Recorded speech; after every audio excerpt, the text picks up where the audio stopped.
All right, welcome back here to the Hill on News Nation. So is it a bit of deja vu? Donald Trump's son-in-law, Jared Kushner, his daughter, Ivanka Trump, are they looking to influence Middle East diplomacy? Axios is now reporting about a meeting hosted by Jared Kushner and Ivanka Trump with the Prime Minister of Qatar and a bipartisan group of mostly Jewish businessmen. Happened last week when the Prime Minister was in lunch for a UN Security Council meeting on the hostage crisis in Gaza. Dan, Ashley, Julia, come on back in. I mean, look, I remember covering the Trump administration when John Kerry was talking to Iran. And here was Donald Trump on John Kerry. He should be prosecuted. John Kerry violated the Logan Act. He's talking to Iran and has many meetings and many phone calls, and he's telling them what to do. What's the difference between that and what Jared Kushner's doing?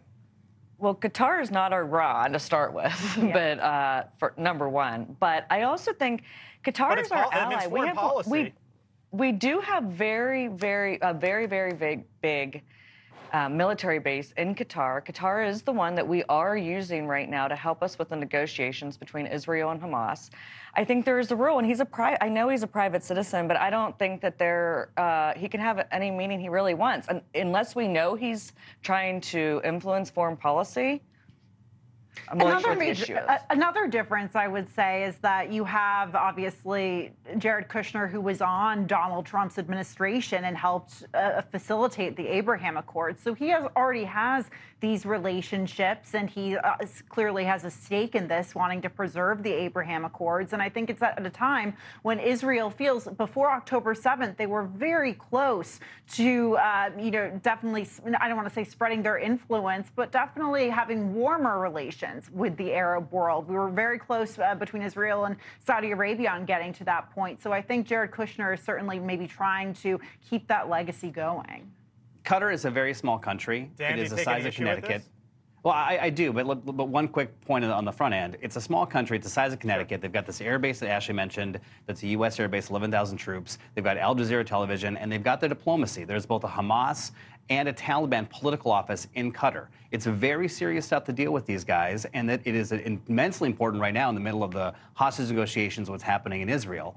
I think what Jared Kushner is probably doing is leveraging his prior role, which he does not have now, and the fact that Qatar wants a relationship with the United States and the West. They want to be these negotiators across bad actors in Islamists and the Western states. And they're using this opportunity with Kushner to do just that. And Kushner gets to put in the room a bunch of wealthy financiers, which is clearly a business interest for him. None of that's a problem as long as Jared Kushner registers under the Foreign Agent Relations Act, because you can't represent on behalf of another person in another country. In this instance, this is exactly what got Bob Menendez in trouble. I'm not saying he's doing what Bob Menendez did, but you got to register, and I don't know if he did. So that would be a great question to ask him and his folks next time we get the chance.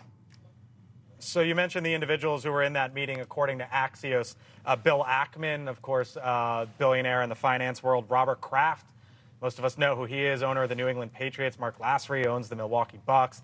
Dan Senor, by the way, friend of the show. We've had him on a couple times. He was at that meeting. Chris, any issue with what Kushner's doing here? I think your comparison to John Kerry is exactly right. Obviously, Jared Kushner has benefited enormously since the Trump administration left office for the connections that he had in the Middle East and that he developed through his work on the Abraham Accords. Big, right? Hunter Biden would be put to shame by the amount of money that Jared Kushner has been able to haul in, and that was facilitated by his work for the administration. So which way is the revolving door swinging here? Is this him using his political connections to rake bucks because he can show influence, he can get these wealthy people in to meet with an important person, or is he trying to steer the ship of state even though his father-in-law is not in office? Either way, it's weird, and either way, it's complicated and complicating. And Donald Trump was probably right about John Kerry, and Democrats are probably right about it. Thank you for watching. And make sure you go to joinnn.com to find News Nation on your television provider. And don't forget to click the red subscribe button below to get more of News Nation's fact-driven, unbiased coverage.